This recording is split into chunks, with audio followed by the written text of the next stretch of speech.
آپ کو ایک کہانی سنانی ہے۔ کہانی بہت زیادہ اتار چڑھاؤ رکھتی ہے۔ اس میں کئی پردہ نشینوں کے نام بھی آتے ہیں۔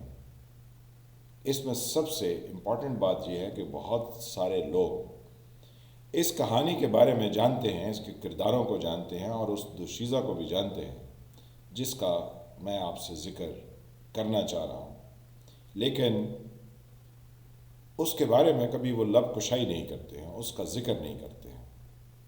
اشاروں کے نایوں میں بات کر لیتے ہیں، لیکن کبھی اس کے دو دھڑ کا انہوں نے ذکر نہیں کیا کہ یہ کیسی دوشیزہ ہے۔ ہاں، دوشیزہ سے خیال آیا کہ پاکستان میں جب کبھی بھی کسی دوشیزہ کا ذکر میڈیا میں چلے تو بہت سارے لوگ متوجہ ہو جاتے ہیں۔ دوشیزہ عام طور پر لیٹ ٹین یا ارلی ٹوینٹیز کی خاتون یا لڑکی کو کہا جاتا ہے، اور 75 سال کی خاتون کو میں دوشیزہ کہہ رہا ہوں، یا جس کی عمر 75 سال تو تقریباً مکمل ہونے کو ہے، اب اس نے 76 سال میں داخل ہو جانا ہے۔ کمال مہارت سے اس دوشیزہ نے اپنے آپ کو مینٹین رکھا، اپنے اٹریکشن کے تمام انتظامات سرجری کرا کے اور نہ جانے کیا کیا کرا کے اس نے اپنے آپ کو مینٹین 75 سال تک رکھا۔ 76ویں سال میں بھی لگتا ہے کہ اس کی خوبصورتی میں کوئی کمی نہیں آئے گی، اور شاید وہ 100 سال کی بھی ہو جائے گی تو وہ شاید وہ جو ایک ٹائم مشین کا کانسیپٹ ہے نا، کہ آپ اگر اس ٹائم زون سے باہر نکل جائیں تو آپ کی عمر بڑھتی نہیں ہے بلکہ ادھر ہی رک جاتی۔ تو اس دوشیزہ کے ساتھ بھی شاید یہی کوئی معاملہ یا ماجرا ہے کہ اس کے ہاں ٹائم فریز ہو گیا ہے، ٹائم آگے نہیں چل رہا، اور یہ ہمارے ٹائم زون سے باہر ہے۔ حقیقت میں بھی ایسا ہی ہے۔ اب یہ ٹائم زون کا کانسیپٹ جو ہے، جنہوں نے ٹائم مشین کے بارے میں جانا نہیں، یہ ان کے لیے ہے کہ ایک سائنس نے کانسیپٹ پیش کیا کہ ہم کوئی 50 سال، 70 سال، 90 سال جتنی بھی کوئی لائف جیتے ہیں، وہ ہمارے ان دنوں، مہینوں، ہفتوں، سالوں کو کاؤنٹ کرنے کی وجہ سے ہماری عمر بڑھتی رہتی ہے اور ہمارے اوپر بڑھاپے کے اثرات آ جاتے ہیں۔ اگر ہم ایک ایسی مشین بنا لیں جو ہمیں اس ٹائم زون سے باہر نکال دے تو پھر ہمارے اوپر بڑھاپے کے کوئی اثرات نہیں آئیں گے۔ نہ جانے زمین پر کئی صدیاں گزر جائیں گی، ہم جب واپس زمین پر لوٹیں گے تو ہم اسی طرح جوان ہوں گے یا اسی ایج میں ہوں گے جس ایج میں ہم مشین پر بیٹھ کر اس ٹائم زون سے باہر نکلے۔ تو یہ دوشیزہ بھی کچھ اسی طرح کی ہے۔ دوشیزہ دو دھڑ رکھتی ہے۔ اب کسی کے دو دھڑ ہوں تو کسی کو کیسے کوئی پسند کر سکتا ہے، لیکن کمال کی مہارت ہے اس دوشیزہ کے ساتھ کہ یہ دو دھڑ بھی رکھتے ہوئے اتنی ہی ہر دو دھڑ سے اٹریکٹیو ہے، اور بغیر زیادہ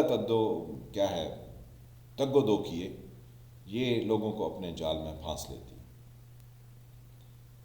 اس کے اپنے جال میں پھانسنے کے کوئی بڑے مشکل لمبے چوڑے طریقے نہیں۔ اس نے بس اشارہ کرنا ہے، جس کا میں نے ذکر کیا تھم نیل میں کہ گندے گندے اشارے، بس اس نے کوئی گندا سا اشارہ کرنا ہے تو اس کے جال میں آ کے سیدھا شکار پھنس جاتا ہے۔ جب وہ ایک دفعہ پھنس جاتا ہے تو پھر اس کا نکلنا ممکن نہیں ہوتا۔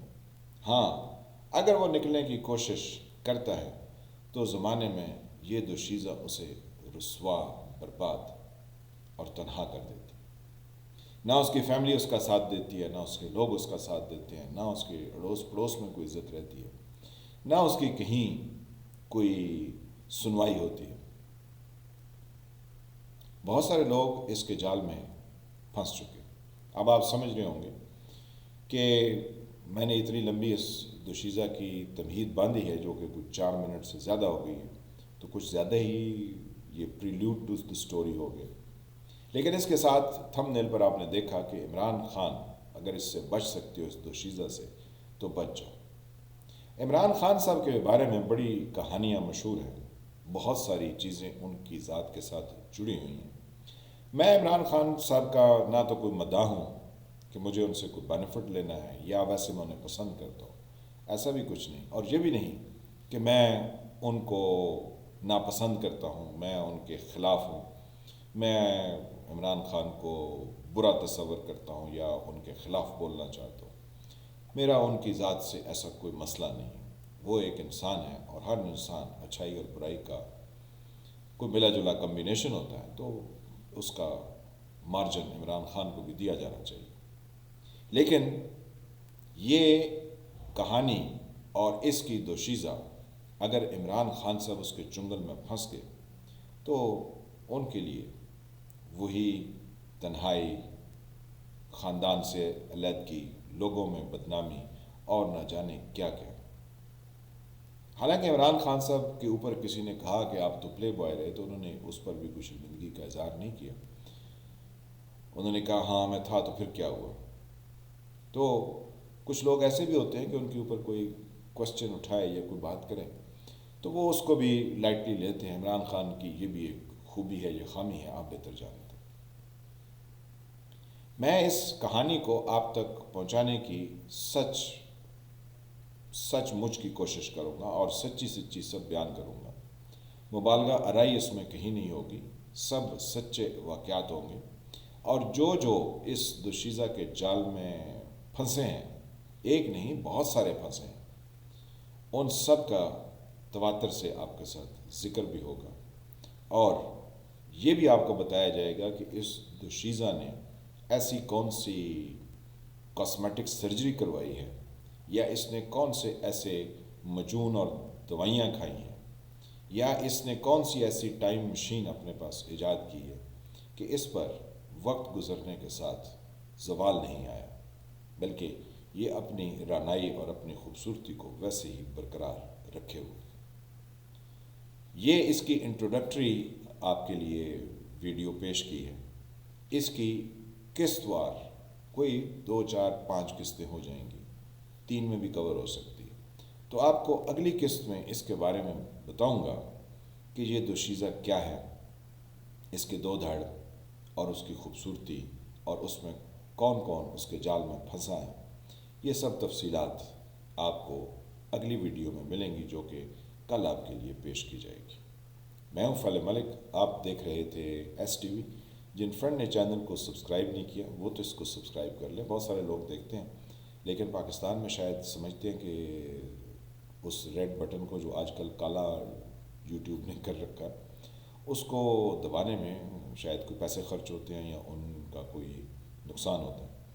یہ ایک چینل کے لیے انکریجمنٹ ہوتی ہے، اس کو کرنا چاہیے. اور اس کے ساتھ ویڈیو کو کمنٹ کر کے بھی بتانا چاہیے. اور اسپیشلی اس دوشیزہ کے بارے میں تو آپ ضرور بتائیں کہ آپ کے ذہن میں کیا کھچڑی پک چکی ہے یا کیا کھلبلی مچی ہے، کہ آپ کیا سمجھ رہے ہیں کہ یہ دوشیزہ، اس کی سٹوری آپ بھی کوئی جانتے ہیں، آپ کے بھی کانوں میں کوئی خبر پڑی ہے یا نہیں پڑی ہے.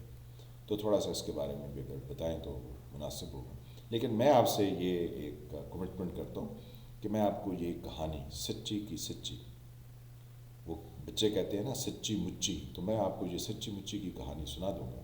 اس کے اندر کوئی اپنی طرف سے چیز ایڈ نہیں کرنی ہے، فیکٹس آپ کے سامنے ہوں گے.